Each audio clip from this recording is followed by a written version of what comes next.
If you scream, I'm gonna shoot you. Under the threat, I was forced into the car. Inside was a large storage box that I fit into perfectly. Obviously, this person must be a serial offender. I couldn't help but tremble. I couldn't imagine what I would have to endure next. Soon, the car stopped in a remote area and he opened the box. My first instinct was to run. While he went to get something from the back, I crawled out of the box and jumped out of the car, running desperately toward the distance. But I hadn't gotten far when I heard a gunshot and fell to the ground.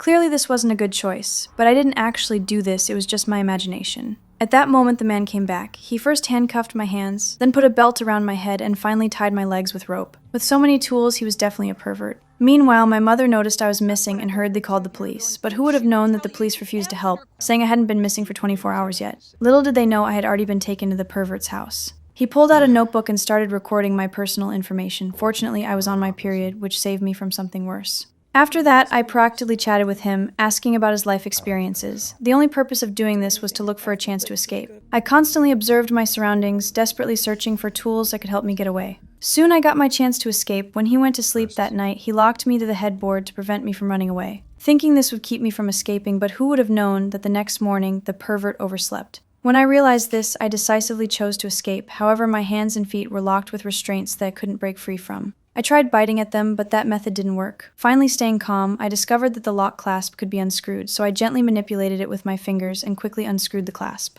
After freeing my hands, I quickly opened the restraints on my feet as well. I glanced at the man who was still fast asleep, then tiptoed out of the room. I walked through the living room and came to the final door. I opened the lock clasp and removed the bolt. At that moment, freedom was right in front of me. Escape!